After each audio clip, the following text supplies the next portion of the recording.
For this little project, I'm going to be putting on a brand new 24-inch bar. Took off the 20-inch bar in the ripping chain for the Granberg small log sawmill. Got the 2 chains and this bar, just under $100 shipped to my door. This is in the scratch and dent section on Amazon, and there is nothing wrong with it. And it said packaging damage, but the package looked like it was brand new, so I'm guessing it was a return. And it says Amazon warehouse inspected, so must have been making sure it wasn't used. So time to get this on and see what it does to these pine trees.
Initial impressions of using it for these trees, that 390 XP is way too big.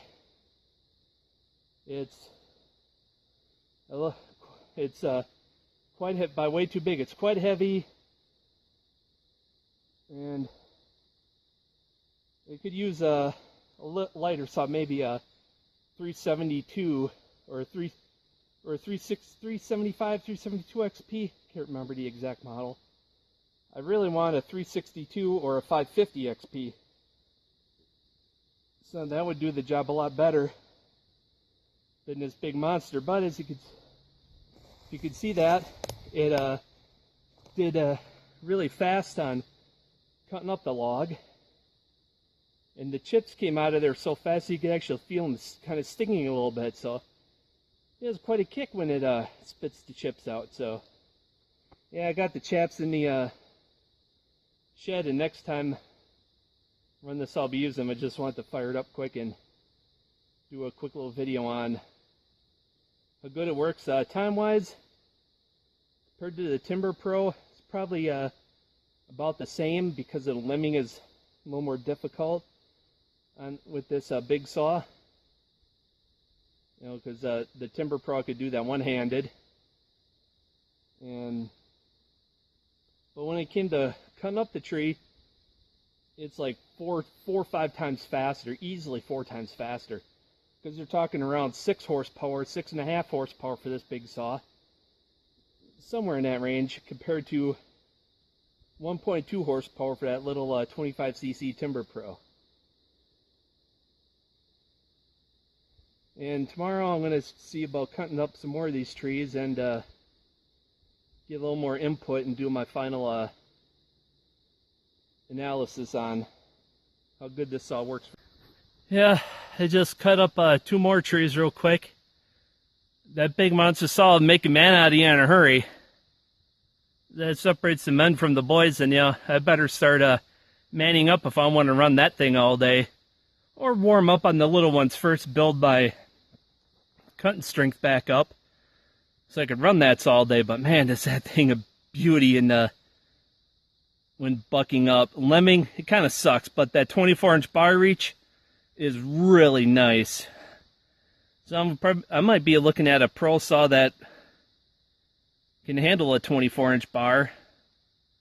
Well, maybe a 372 XP or something, just for doing these trees instead of a 45cc pro saw.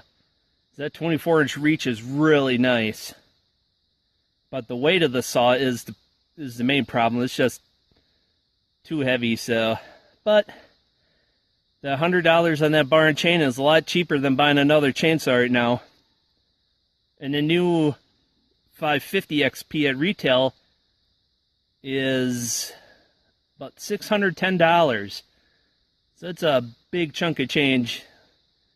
And they've been well taken care of, especially if you halfway know the person. Buy a used one. My dad got me this saw. It needed a tank vent online to reattach, otherwise it's leaking fuel, but it's got every ounce of power as when that thing was new, I swear. What I think it would have had new. It took a few pulls because I haven't ran that thing in over a year. It just fires up, idles beautifully, restarts easy, and the saw is just plain awesome. And that's what happens when you buy a pro saw. They run really nice, top of the line power. You know, when you're dealing with the 390 is 88 cc's or so. Someone that's really into Husqvarna's correct me on that. It's 88 to 90 cc's and around 6 horsepower. The closest equivalent, a steel 661, or is it now the 662? That one is 92 cc's and around 6.3, 6.5 horsepower. And this is within a tenth or two of that, I'm pretty sure.